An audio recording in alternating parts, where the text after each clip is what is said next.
And we are live, ladies and gentlemen, boys and girls. I'm going to start off this interview with a special cartoon. You guys didn't know this cartoon was coming, and I'm glad I get to show this cartoon because we both got to see it together right just a few minutes ago. So stay tuned, and we will jump right into it. I'm Sergeant Be Safe. I'm a former parachute. I'm used to jumping out of planes. Whoa, whoa, whoa, whoa! I'm a retired skydiving instructor. I've got this. Ah, my back! Oh, this is gonna hurt. Wow, that looked painful. Sergeant Be Safe, are you okay? Living an adventurous and athletic life and sitting in a cop car all the time finally caught up with me. Let's see if I can help. How about some yoga to help that back pain? What? I'm not doing any... that feels pretty good. Here at First Jevity, we help first responders live happier, healthier lives. And that's your tip of the day to get you on your way. All right, let me get off the screen here. I hope you like that cartoon. I know you just got to see it momentarily. But ladies and gentlemen, boys and girls, welcome to the stage. We have Paige Arnone with First Jevity here, and I'm glad to have her. We've been scheduling back and forth. We finally have her on the show. Paige, thank you for making yourself available. Can you tell us a little bit about yourself, please? Yeah, well, first of all, thank you so much for having me. And I thought that cartoon was so cute, and the tattoos were a nice touch. I wish I could put on more, but it gives me a limit. They're like, you can't make her look too scary. You can only do a couple. No, I appreciate you having me. A little background. I mean, I don't know how far back you want me to go. Oh. I can go like as far back, because I think really the thing that the question I always get is like, why law enforcement and why first responders? And I think there's always an assumption that I'm either related to a cop or married to a cop. And so I think the question I always get is like, who do you know? Mm-hmm. And I think one, it's important to realize kind of where I came from to understand how I got here. I did not set out to work with law enforcement or first responders. I feel like that kind of happened organically. I am not related to anyone in the first responder profession. I'm not married to anyone in the first responder profession. I come from a background, my parents were both drug addicts. My dad was gang affiliated, and he served a 6-year sentence for the sale of narcotics. So I grew up with an incarcerated parent. So law enforcement was present in my life, but in a different context. Right. I grew up with prison collect calls and prison visits. And when my dad was released, he immediately went back to using. And so I was exposed to drug abuse. He was also extremely abusive, physically, verbally, so domestic violence. And I had police presence in my life in that context for about a decade after. And I think that I just learned how to survive at a really young age. And I did what a lot of first responders tend to do, is kind of shove everything down and posture up and learn how to survive, right? And you build this kind of impenetrable wall, and you say like, I'm good, we're good, everything's good. Like nothing can come through this wall.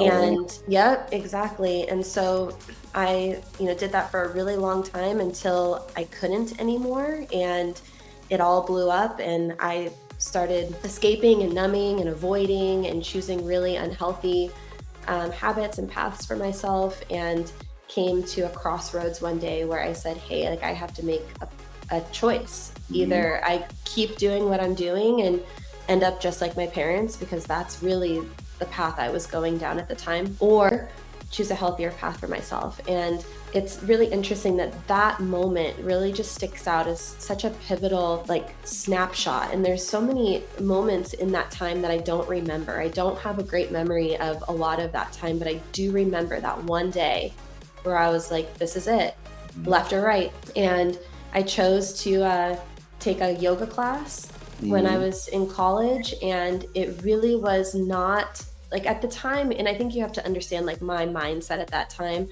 I didn't have trauma. I was good. Right. I'm good, right? Yeah. Get away from me, that was my mindset. But it really was how can I just feel better physically? So I decided to take a hot yoga class. It was as simple as that. I smoked a cigarette in the parking lot and went in and took this hot yoga class and died because it was really challenging. Got out, felt better. And and I couldn't really explain like why I felt better, but I just kept doing it. And that really set the trajectory for the rest of my life. You know, and this is obviously a lot of years smushed into, you know, a brief description, but I just kept doing it. And over time, I was able to start processing those things that I had been through. My panic attacks went away. My anxiety became more manageable. I was able to get off antidepressants that I was on at the time.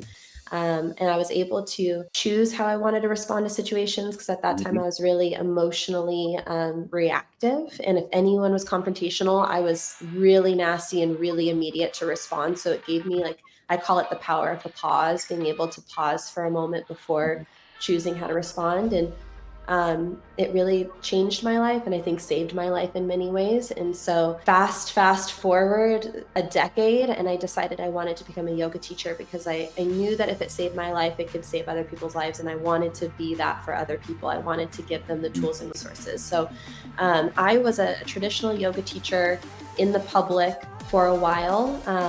And I just so happened to be teaching a free class for a local city. I'm from Phoenix, so I was teaching for a local city, and there was a gentleman who was teaching a HIIT class, and I was teaching like a yoga class after, and he was a sergeant at Phoenix Regional Police Academy. And he was like, "Do you want to teach my recruit class yoga?" And this was 8 years ago. So this was before wellness was cool. I think that he was like really ahead of his time, and he was really into wellness. And I said, sure. And kind of the rest is history. I mean, there's a lot that's happened in the last 8 years, but that's how it got started. And I don't think that I knew, because at the time when I was at the police academy, I volunteered. It was not something I was paid to do. And I did this for several years. It was really a labor of love. I was there because I wanted to be there. Excuse me. And I learned really boots on the ground. And I think I resonated a lot with knowing the stressors that you guys are going to go through. And it's not if, it's when, it's how severe. And it, you know, I know what it feels like to not have resources and what that does to your life. And so through time working with first responders, I realized that this is exactly why I started in the first place, is because I wanted to be able to help in the best way I could. And I felt like this was my home in a way. So I know that was a very long background, but that's a little bit about me and how I got here. Very much by chance. Thank you for all of that. I appreciate that. I mean, putting yourself out there is not easy to do. Explaining the backstory on how things started out and how you didn't believe that you needed any assistance or reach out, and then you take a class, and then it kicks your ass in the process, and then you come back out shining. And then relatively teaching yoga, you see how it relates to first responders. When you've seen first responders at a very opposite end of your life, now you're helping us first responders excuse me, get through our daily activities working on wellness. And you know, first responders, for one, many of us don't know that well, it's starting to become mainstream now, but wellness isn't cool. Asking for help isn't cool. We can fix ourselves as well. Just like you were saying, you know, you just power want to get through it. So you actually have the mindset to get down to the core with all of us and understand what we need and why we need it. How important is wellness? Or let me ask you to rephrase it a different way. In first responders, what kind of success stories have you seen with yoga and wellness in itself through your 8-year tenure? So I want to first just set the tone of, like, it has evolved so much over the last 8 years. And I'm sure anyone who is a first responder or is in the first responder wellness space realizes that. When I first started, it was exactly what you said. It was like this mentality of like, cops don't do this. This will never be a part of our culture. Kind of like, why are you here? But also, like, I guess, like, if you're gonna like volunteer your time, like, we won't say no, like, sure. And now I do think that the receptiveness is there. I think that people understand the importance of it. And so, you know, through the 8 years, I've had a number of different, success stories that people will reach out to me. And I think it really depends on the individual. In the beginning, most people would reach out to me because of physical stuff. And I think that that's a really good place to start, especially if like you have that mindset, or maybe your organization has a culture, you know, of like too cool and like that's woo woo, like we're not into it. If you walk into a room full of first responders and you say, who wants to do yoga? You might get like one or two hands, maybe. I think you might like have people like look or see if like they're allowed to, like if it's okay to raise their hand first. But if you walk in and say, hey, who wants their back to feel better? Everyone's going to raise their hand, right? It's like, sign me up. So I think that in the beginning, that was really the focus, is how can we meet people where they are, and how can we really try to address the physical ailments and the physical pain and discomfort that you guys are experiencing, because everyone wants to feel better physically.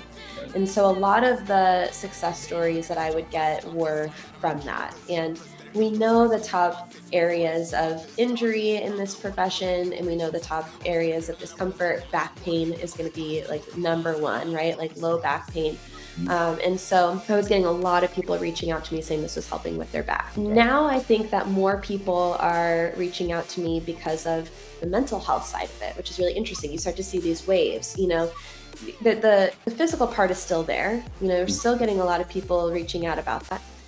But I just think that it's a testament to the times and where we are now, that people are now looking for stress mitigation and sleep. Sleep is a big one. And then nutrition's another one. So we have nutrition plans in our program. And most recently, I've had a ton of feedback about nutrition and weight loss and how it's helping them to, shed some of maybe the extra pounds that they've put on throughout their career. So I think it changes, but I would say in the beginning, definitely really heavy on success with back pain. And now it's more, stress, sleep, and nutrition. Gotcha. So let me ask you this. If who your clientele, are they normally the majority of them, are they seasoned officers, are they soon to be retirees, or are they boots or rookies, or the majority of the people who come through your classes, what are their demographics, or what their age groups, I should say? That's a really good question, and it's a really interesting thing because I work with agencies, right? So we work with everybody. It's not really like one or the other. We provide resources to the entire organization. There's an interesting dynamic because I think that the newer generation is more receptive to wellness. They're coming in, they already know what some of these things are. Maybe they've grew up with yoga or mobility or whatever it is and breathing techniques. So they're more receptive. But I also think that when you're younger, you have this mentality of invincibility.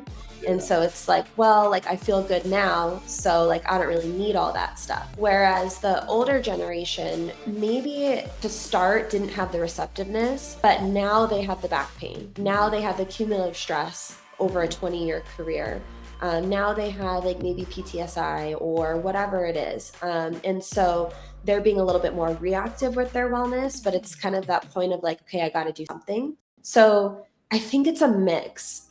But I also think that, if I'm being honest with you, because I think that the pushback I always get is like, oh, our like older, more seasoned guys aren't going to be into it, or they have like a crusty mentality or whatever, like words you guys use. I do think that they're the ones that are using it the most, because I think that it's like that moment of like, I'm now thinking about my retirement and I do want to prolong it. My back does hurt really bad, or I've had 3 shoulder surgeries, or I did put on the extra weight, or, now finally, like all of that stuff that I saw and all the traumatic incidents that I saw is starting to catch up with me. And so now we got to be a little bit more reactive and try to process and fix those things. So if I were to guess, I honestly think that it's the more seasoned guys that are doing more of this stuff. But I do think that the younger generation are walking into this with more of an open mind. Okay, perfect. The reason why I asked that question is, of course, I'm a part of the season. I'm one of the old guys, almost 20 years on the job itself. So therefore, looking at it, I remember certain aspects. I remember police work being different. Certain aspects were different when I first came on. And hearing about yoga and being introduced into law enforcement, I remember the stigma when it wasn't mainstream. Like, why are we going to do this? Kind of like how you said earlier. And now looking at it and seeing the benefits, for one, of course, yes, back pain is always there, knee pain, knee injuries as well, and prolonged sitting. And I remember coming from patrol, we're sitting, you got limited space, and then the computer's right here. You get used to doing this, and drive. And that's Yep. really what you get used to. And after a while, you go to the chiropractor, you get the massages. You don't sleep well because you're working rotation. You don't always, even if you pack, you don't always have the best diet because you may stop in at the pizza shop and they want to unload everything on you as well. So therefore, you get to the end of your career, and then you're act like you said, you need the mind shift and to actually do some actually stretching techniques or something more qualified for your field to discuss. It actually helps out and works, relieve the pain. And then Yeah. relieving the pain, the physical pain, is getting into the mental wellness, like you alluded to. Also, what when you get someone in there, someone coming in taking yoga, it alleviates the pain. Then they start working on their mental wellness. What kind of commonalities do you see with that? Yeah, so I think they both go hand in hand. So you can do techniques individually. You can do things where you're just focusing on physical, and then you can have some techniques like breathing techniques, mindfulness practices, meditation. That's going to be more of the mental side of it. If you're doing something that incorporates breath work into the exercise, so this could be a number of things. It doesn't have to be yoga. We're, talking about yoga because that was kind of like my background and how we got here, but you're regulating the nervous system as you're doing this. Gotcha. And so they're going hand in hand.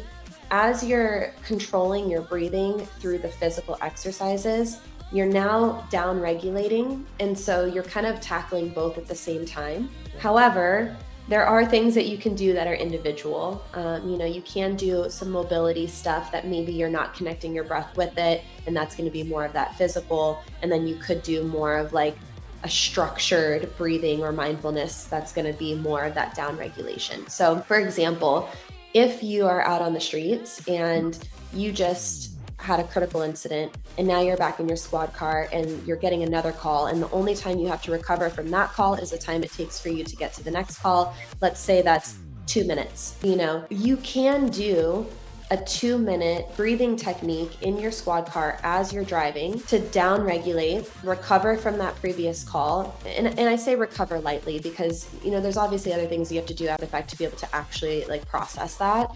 But as far as like a nervous system recovery, to be able to down regulate to bring you back to baseline to prepare you for the next call. And so that obviously has nothing to do with the physical. It's all nervous system regulation, and those are things that you can do on the streets that are going to help you throughout that shift. But then there are things that you can do outside of the squad car, at home, or maybe you have a workout on duty where you can then start to counter all of the prolonged sitting, the repetitive movements. When you talk about knee stuff, typically when I hear knee stuff, it means that you have tight hips and you probably don't have a lot of mobility in your ankle. The knee is going to take the brunt of the force. So you think about the hip and the ankle kind of being the top bottom, knees in the middle. So we got to open up your hips and we got to make sure you have that ankle mobility so that your knee is protected. So there's things that we think about of like, okay, there's repetitive movement, there's injuries that are common in this profession. We know the top injuries, and we know the top areas of mobility that need to be worked on to prevent those injuries. So I hope that helps to answer your question a little bit. It does. It does. Thank you. It's good answers. So if I was to come in, I'm brand new out of the department. My department has signed up, but I want to come in individually. And I want to come to First Jevity, and I have nothing, I'm just blank. I don't know anything about it. I just know that I just want to come. What kind of help, or what would I expect if I walk in? Can you take me through a process on what I would be exposed to if I walk through the door? Yeah, so we work with agencies all across the country. Our program is completely virtual, and we do 24/7 resources. And so that caters to the varying shifts. I think that that's something that is really challenging in this profession, is how can we make sure that everyone within the organization has the same resources? And forever, Graves would always get the short end because they're not available when in-person stuff is being offered. So we do a virtual platform, but we do personalized plans. And this is, I think, what makes us really unique. We don't take a generalized approach. And so if you're brand new and you don't know what to do, but you know that you want to prioritize your wellness, we have a system in place where you would let us know as an individual what you're looking for. We take a look at 3 areas of wellness. So we try to be dynamic with wellness. You can also use the word holistic, but I know some people will roll their eyes at that word. So we can use like tactical, dynamic, whatever, resonates better. But we look at physical, mental, and nutritional wellness. And so as an individual, you get to tell me, what are your areas of concern? What are your goals? What are your needs as an individual? And that's going to look different for everybody. You might have back pain stuff, but the person next to you might have shoulder stuff. You might struggle with sleep, but the person next to you is like really trying to work on mental resiliency so everyone gets to tell me what they're looking for. And then every month we send you personalized plans. So you get an email from us every month with all 3 categories based on you. And so I think that's really kind of the unique thing that we do is how can we make sure that you as an individual are taken care of, and it's not like a blanketed approach. I like that. Individually tailored for the officer itself. Yes, case by case basis. Yeah. Gotcha. So how did I understand it, but how did you come up with the name Firstgevity, and what does that mean to you? Longevity for first responders. It's always been the goal. And it's really interesting because we work with tens of thousands of first responders across the country. And I always ask the question of like, why is wellness important to you? Like, what is your why? And I think that that's really important for people to understand within themselves. And that has to come from you. That can't come from me. It can't come from leadership. Like that has to be something that is deep seated within you. And when I do have those conversations with people, for the most part, it's longevity. That's their why, and it's longevity on the job. It's longevity so that they can be there for their families. It's longevity so that they can retire eventually and have a long life and enjoy the fruits of their labor. And that has always been the goal of Firstgevity, is how can we create that longevity in your life? It's not just on the job, it's in your life. How can we make sure that you have the best success possible physically, mentally, emotionally? So that was really the idea behind the name. Gotcha. And I like it. I appreciate it. So if someone is watching right now and they want to take a course or speak with you or have any questions, what best ways would there be to get in contact with you? How would you want them to reach out? Yeah, I would say email is always the best. My email is paige@firstgevity.com. So it's pretty simple, and I'm sure we can kind of put it in the notes. But I'm also really active on LinkedIn. You can always look me up on LinkedIn and kind of check out what we're doing. We work with agencies. We also have an individualized program. So if someone out there is with an organization who is not willing or maybe not able to provide the program for the entire organization, we do have individual plans. So if it's something where someone's listening and they're like, yeah, my agency isn't supportive, or maybe my agency doesn't have the funding right now, you can reach out to me and we can set you up as an individual. But probably email is the best, or LinkedIn. You can direct message me on LinkedIn. All right, perfect. I'm pretty sure once this is uploaded and all, you're gonna get a ton of clients, because mental health, wellness, and physical health is on the rise, especially with this profession. We see it all the time. One way, I remember in the academy, they used to tell us to stretch and go out there and drink a lot of water and help your bodies to prevent injury. And as you see, that may or may not have been the best course of action from a few years ago. But from what you've seen, how are you able to help first responders prevent injury, or those who may have gotten injured on the job get back to a state where they can get back to a functional first responder? Yeah, I mean, that's a dual question. And I think that, again, first step is having an open mind. I think that if you're resistant to things, like, you're never going to do it. Connect with your why. Use that as your motivation to proactively prioritize your wellness. That's how you're going to prevent injuries, is if you're proactive, if you're taking the steps. Consistency is going to trump motivation. Dedication trumps motivation. You're never going to want to do it, especially if you're someone who likes to go work out or whatever. And I understand everyone's really busy. The other thing to note is you don't have to do an hour-long yoga class. You could do a 10-minute dynamic mobility warm-up. That's going to reduce the risk of injury by 50%. Oh, wow. Mobility reduces your injury by 50%. It's crazy. but still people don't do it. And I'm guilty of it too. Sometimes if I'm busy and I have like only maybe a couple minutes for a workout, I'll get in and out. Like I get that. But if you can create a routine, a consistent routine where you incorporate mobility into your practice or into your daily life, even 3 times a week for 10 minutes, and do it when you don't want to do it, because you're never going to want to do it. That's going to reduce your risk of injury significantly. For the recovery side of things, again, it's like, I think it's human nature not to deal with things until you have an injury, or not to deal with things until they hurt. So I think it's that thing again of like, okay, well, now you have an injury. Obviously, listen to your doctors. I'm not your doctor. Listen to your doctors. If you have a PT, like listen to them and the things that they're doing. But again, how can we then incorporate some of these things into your routine consistently so that we can help you to feel better, but then also prevent any future injuries from happening, because you're more susceptible to future injuries. So I would just recommend, 1, having an open mind, 2, let your why be your motivation, because you're never going to want to do it, and then have a consistent routine at least 3 times a week, 10 minutes, where you incorporate some sort of mobility, whether that's passive or dynamic. Dynamic is better prior to a workout, so we're going to warm you up a little bit better. Passive is going to be a little bit better after. Passive is also going to be better before sleep to help to improve your sleep. Okay. Thank you for explaining all that. I appreciate the fact that consistency trumps motivation, because we all know that. We're motivated in the beginning, and then you got the discipline to keep going, no matter if you want to do jogging outside 3 miles every day, like certain officers that come in here, no matter if it's rain, snowing, they still do it. Whether if you want to do yoga but you're not feeling good and you said it's your time, you still do it, because that consistency, you build up that discipline, then your body reacts to it, and you feel a lot better afterwards, just because you accomplished that goal. And I think too, it's like, what are your priorities? Because we all know, like, if there's something that's a priority to you, and I know you guys, like most of you, type A, like go, and like you said, like if it's a priority, if you are, like you said, running, if you're training to do like Baker to Vegas, if that's your thing and you're like, I'm training, you're going to go out and you're going to do it.